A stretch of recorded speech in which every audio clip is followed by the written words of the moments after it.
Anka, putain, comment la terre a-t-elle pu te mettre au monde, espèce d'ordure? Siffle les femmes dans son dos et lui crache dessus.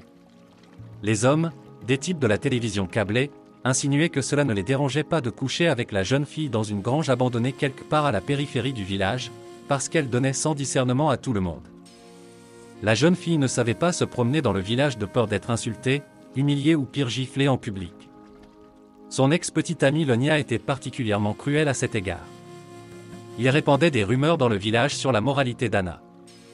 Il incitait les femmes à s'en prendre à elle en leur racontant des détails sur des choses qui ne s'étaient pas produites. C'est lui qui est à l'origine du cauchemar qui a frappé Anna. Elle et Lyonka étaient amies depuis l'enfance, tout comme ses parents. Elles vivaient dans le même village et avaient grandi ensemble. Mais les parents d'Anna sont rapidement décédés et son éducation a été confiée à sa grand-mère. Le père de Lanka a quitté la famille et a trouvé une jeune femme à la ville. Il a quitté son ancienne famille au village, a demandé le divorce, s'est remarié et a vécu heureux avec sa nouvelle famille. Personne ne sait si c'est vrai ou non, tous les liens ont été rompus, mais cette seule pensée tourmente Lanka. Son père les avait trahis, lui et sa mère, et cela le rendait amer. D'un enfant gentil et souriant, il est devenu un homme raide et sans volonté. Sa mère n'arrive plus à le supporter. Les enfants grandissent et atteignent l'âge de la sympathie et du premier amour. Que ce soit l'amour de Lyonka pour Anya ou ses hormones qui le poussent, il ne le sait probablement pas, mais il est obsédé par sa petite amie. Au début, comme tous les jeunes hommes, il avait peur, tremblait et rougissait lorsqu'il la voyait. Mais au fil du temps, il est devenu de plus en plus audacieux. Un jour, alors qu'il essayait de se glisser sous sa jupe, il fut giflé et violemment repoussé. Il dit à tous les garçons du village qu'Anya était sa première femme. Ils le crurent, mais Lonia elle-même pensait qu'Anya serait une proie facile pour lui et ne pensait même pas qu'elle le rejetterait aussi durement. Les garçons, déjà méfiants, commencent à se moquer de l'infortuné coureur de jupons et à le traiter de menteur. Lanka, blessé pour la deuxième fois dans son orgueil, paria avec les garçons qu'il verrait tout cela de leurs propres yeux et, s'il le pouvait, qu'il se joindrait à eux, car Anka ne rejette jamais personne. C'est ainsi que naquit le premier ragot sur la moralité d'une jeune fille tout à fait innocente. Après l'avoir attirée dans la forêt par une ruse, Lanka essaya à nouveau de se faire aimer de la jeune fille. Mais lorsqu'Anya commença à résister, il l'attrapa de force devant ses camarades et l'invita à se joindre à lui. Les jeunes monstres ne comprirent pas tout de suite comment on en était arrivé là, ils voulaient du frisson, mais il était trop tard. Ils se dispersèrent dans le village et attendirent leur châtiment à la maison. Violée et humiliée, Anya se roula dans l'herbe, endolorie et honteuse. Les larmes aux yeux, elle marcha jusqu'au bord de la rivière. Elle ne voulait plus vivre, elle ne savait pas comment continuer à vivre, comment faire confiance aux gens maintenant, comment regarder dans les yeux ceux qui se moquaient et ridiculisaient son honneur, comment marcher sur le même chemin qu'eux. Elle approchait du bord de la falaise quand soudain, dans la pénombre, la silhouette d'un loup blanc apparut juste devant elle. Anya s'écarta brusquement du bord. Le loup lui barrait la route, montrait les dents et semblait l'empêcher de commettre l'irréparable. La jeune fille se réveilla comme d'un rêve. « Qu'est-ce que je vais faire? Ils ont commis ce crime et je me punis moi-même. Et ma grand-mère, elle ne survivra jamais à une telle perte, elle n'a plus de famille. » Pendant ce temps, l'image du loup disparaît aussi soudainement qu'elle était apparue. Anya ne savait toujours pas s'il s'agissait d'un vrai loup ou d'un fantôme, d'un spectre dessiné par son imagination malade. Avec précaution, elle descendit la falaise jusqu'à la rivière. Elle sauta dans l'eau avec ses vêtements et se lava de toute la saleté, du sang et de la honte. Anya retourna au village sans être vue. Elle ne dit rien à sa grand-mère, voulant pardonner à la vieille femme.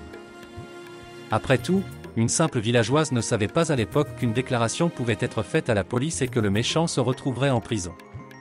Cependant, cela nécessitait une enquête et elle avait toutes les traces de violence dans la rivière. En général, à l'époque, les habitants des villages pensaient que si quelque chose de ce genre arrivait à une fille, c'était de sa faute et elle en était la cause. Son père, son grand-père ou ses frères auraient pu se venger, mais Anya n'avait personne d'autre que sa vieille grand-mère. Le temps passe et les violeurs, comprenant qu'ils ne seront pas punis, deviennent de plus en plus audacieux. Lanka commence à salir l'honneur de la jeune fille devant les villageois. Peut-être parce qu'elle ne pouvait pas se pardonner un acte aussi odieux. Ou peut-être parce que la meilleure défense, c'est le crime. Il n'y avait plus que sa parole contre la sienne, mais la réputation de la jeune fille était déjà ruinée, qui la croirait maintenant? Anya elle-même garda le silence. Elle découvrit bientôt qu'elle était enceinte, ce qui fut un nouveau coup dur pour elle. Elle ne savait même pas qui était le père de l'enfant à naître, car ils étaient 4. Anya avait déjà détesté cet enfant, elle était déterminée à ce qu'il n'ait pas sa place sur Terre. La clinique du comté a refusé de l'orienter vers un avortement, il était trop tard, elle a donc dû accoucher. Elle a dû tout raconter à sa grand-mère, sauf le moment où elle a voulu se noyer. Sa grand-mère a calmé Anya qui pleurait. « Eh bien, tu as une telle croix, emmène ta petite fille New York en dessous », fut le seul conseil que la vieille femme profondément religieuse put lui donner, et Dieu lui-même punira ses malfaiteurs. Ne pouvant plus cacher leur estomac, les femmes ont mis en scène une parodie. Tout le monde voulait savoir si la femme impudique était tombée enceinte de son mari ou de son enfant. La vie de la pauvre fille devint insupportable. Cette nuit-là, lorsqu'elle a commencé à accoucher, elle s'est réfugiée dans le grenier à foin pour ne pas laisser sa grand-mère assister à ses souffrances. D'ailleurs, elle avait depuis longtemps un plan terrible en tête. Elle n'a même pas regardé l'enfant, elle l'a enveloppé dans des chiffons et a emmené l'enfant détesté dans la forêt, sur la falaise. Je le jetterai dans l'eau et c'est tout, et pour une raison quelconque, il n'a pas pensé aux conséquences. Mais dans la brume de l'aube, il fit la même expérience que 9 mois auparavant, une sorte d'obsession qui lui redonna foi en la réalité. Un loup blanc se précipita du haut de la falaise et l'empêcha de mettre ses plans à exécution. Anya réalisa soudain ce qu'elle était en train de faire. Elle fit demi-tour et reprit son chargement pour rentrer chez elle. En arrivant chez elle, elle se rendit compte qu'elle avait donné naissance à une magnifique petite fille. Lorsqu'elle l'a mise au sein pour la première fois, Anya l'a aimée de tout son cœur et pour la vie. Elle commença à s'excuser auprès de son bébé dans son esprit. Désormais, elle ne se soucie plus de ce que les autres pensent d'elle. L'enfant raconta franchement à sa grand-mère qu'elle avait failli commettre 2 fois le pire des péchés et qu'un loup blanc l'avait arrêtée dans la forêt. « Peut-être que tout cela est absurde », demanda-t-elle à la vieille femme. « Grand-mère, il y a longtemps, quand tu n'étais pas encore née, ton grand-père a sauvé de la mort une louve blanche et ses petits dans la forêt, » répondit la vieille femme. « Je ne me souviens pas comment cela s'est passé, et mon grand-père n'est pas entré dans les détails, il n'était pas très éloquent.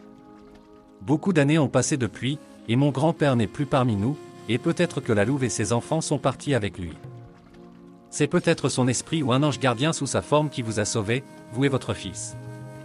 Peut-être est-ce la gratitude de la louve blanche envers les descendants de son grand-père pour ce qu'il a fait pour ses enfants. C'est la seule chose que je puisse expliquer ou supposer. Cela ne peut pas avoir été inventé 2 fois. Anya a appelé sa fille Valentina, en l'honneur de sa mère décédée depuis longtemps. Lorsque Valentina a eu 1 an, Anya l'a emmenée en ville.